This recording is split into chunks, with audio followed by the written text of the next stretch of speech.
Mesdames et messieurs, bonjour et merci d'être venus si nombreux. Voilà, le son est accessible. Merci à vous d'être venus si nombreux. Et je pense que nous pouvons féliciter le collectif qui se trouve depuis de très très nombreux mois mobilisé pour s'opposer à ce projet qui est en effet une imposture.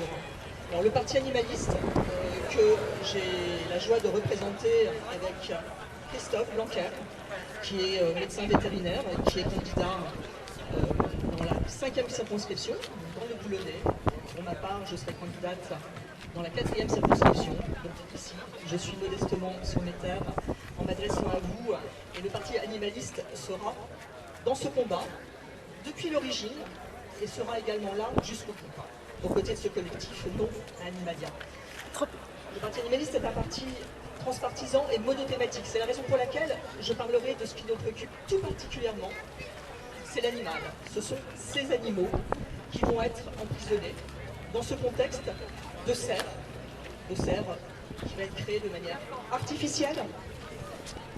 Selon le promoteur de ce projet, dont les motivations, je pense pouvoir vous le dire sans provocation, sont des motivations commerciales, nous indique de manière finalement très, très légère que les animaux vont être simplement transportés de zoos européens à un zoo.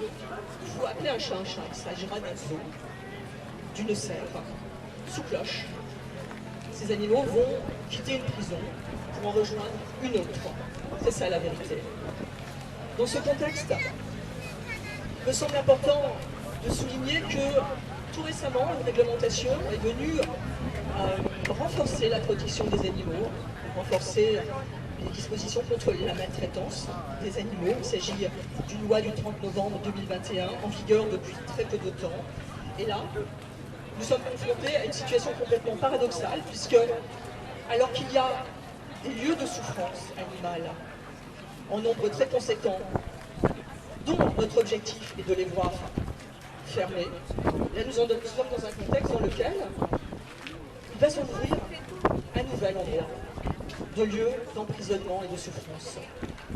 Nous considérons au Parti animaliste que cette belle terre de Côte d'Opale mérite mieux que cela. Pourquoi, sur cette terre, y aurait-il finalement maintenant des projets qui aboutiraient contraire à la loi, puisque là, nous sommes dans un contexte dans lequel, en effet, la loi prévoit l'interdiction de ce genre de structure. C'est pas très Covid les micros, mais je vais approcher de ma bouche. Alors, on s'interroge dans les organisateurs, dans les promoteurs de ce projet, des risques de fuite de ces animaux qui vont être bien évidemment totalement dépaysés, une nouvelle fois. Ce sont des animaux qui vont être importés. Alors, il est prévu des dispositions qui semblent naturelles pour certains, mais qui pour nous ne sont pas naturelles.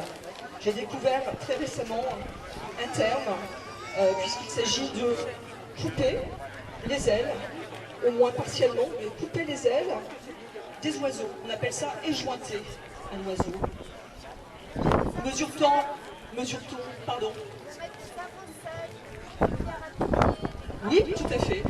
Donc là, en effet, merci pour ce complément d'information. Là, je citais quelque chose qui était vraiment parlant, un oiseau sans ailes. Alors que là, nous sommes dans un contexte de liberté. Nous avons ces oiseaux qui volent, qui sont heureux. Les oiseaux ne demandent qu'une chose, les animaux ne demandent qu'une chose, on leur fiche la paix. Et ce combat pour les animaux est également étroitement en lien avec l'humanisme. Nous sommes tous, je pense, ici des animalistes, mais en même temps, je ne dirais pas avant d'être animaliste, je dirais mais en même temps, nous sommes des humanistes, puisque le sort des uns est étroitement lié au sort des autres, nous le savons tous. Il y a également l'argument du message pédagogique qui serait porté auprès du jeune public. Quel est ce message pédagogique auprès des enfants, qui sont les adultes de demain? Visiter un zoo n'a jamais rien eu de pédagogique. C'est un petit peu comme si, et même si le parallèle, la métaphore est peut-être violente, c'est comme si on voulait étudier l'humain en visitant une prison. On n'apprend rien d'un zoo. en rien d'un lieu aussi artificiel. C'est la raison pour laquelle nous sommes véritablement et jusqu'au bout engagés dans cette action. À vos côtés, avec vous et au-delà de toute considération partisane, la cause des animaux est vraiment une cause universelle, quelles que soient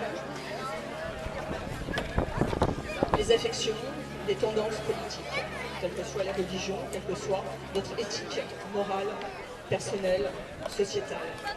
Voilà, c'est le message que nous souhaitions porter en soutien, au-delà bien sûr de l'aspect plus politique qui est présent, puisque dans quelques jours, dans quelques semaines, très prochainement, nous allons tous voter.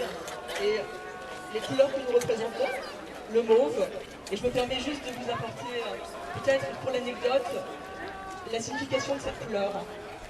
C'est le mélange du rouge et du bleu.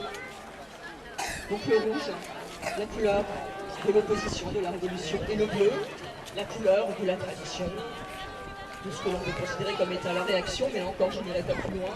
Et voilà, je voulais vous donner cette information sur le motif de cette couleur, qui est également une couleur mystique, une couleur aussi de la non-violence, à Hamsa, pour les gens qui s'intéressent au yoga.